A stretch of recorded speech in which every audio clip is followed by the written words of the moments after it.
when I was in Iraq, I was mostly writing in my journals. I was writing diary entries. And I'd fill one of these journals, I'd keep them in this little sleeve and a salt pack that we used to carry. Just a smaller version of the, like it looks like a college backpack, but it's camouflage with fancy, stuff on it. But, I'd keep it in there when I filled it, then I'd mail it home and start a new one. So mostly you'll see diary entries, not poems. And then sometimes a poem would come out. And as it started, then I transferred to this other notebook that I had where I would just write poems from there into that. And then I work on them as they develop. But I wasn't really, it's a very, very rare moment in my life. Most things. I got this letter that said, for a poem that I published a year before, right? It said, congratulations, you've been nominated for a Pushcart Prize from the Portland Review, right? I remember thinking, now if I got that today, I called my friend, hey, I just got nominated, this is cool. I'd be kind of excited about it.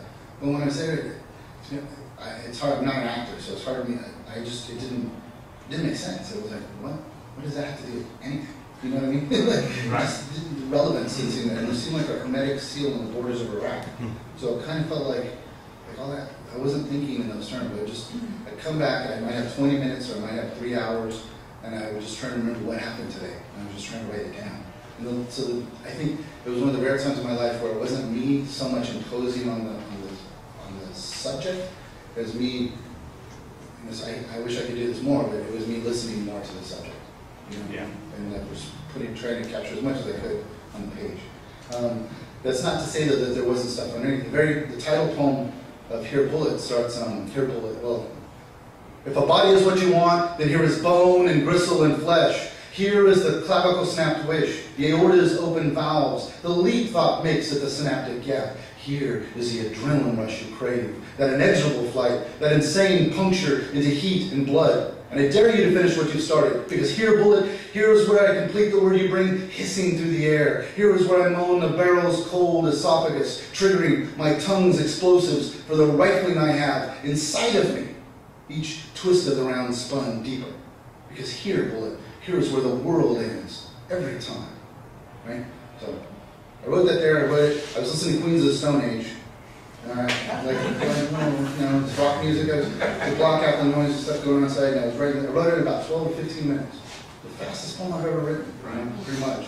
And I think, there were 3 other lines, and I quickly exercised them, and it's verbatim that. Folded it up, put it in a Ziploc bag, and I carried it in my pocket the rest of the time I was in country.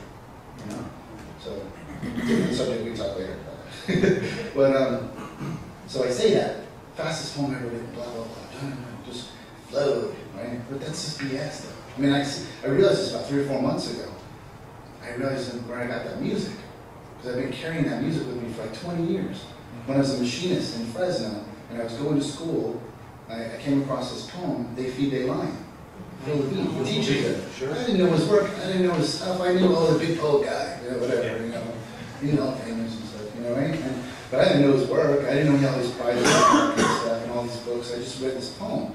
And I didn't even understand the social context of where the poem came from, And, but as a machinist, when I heard They Feed They Lion, out of burlap sacks, out of bearing butter, out of black bean and wet slate bread, out of the acids of rage, the candor of tar, out of creosote, gasoline, drive shafts, wooden dollies, they lie and grow.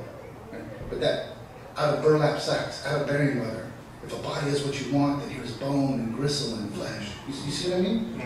The rhythmic pulse driving underneath the words, that music became rooted. So then later, when I needed it,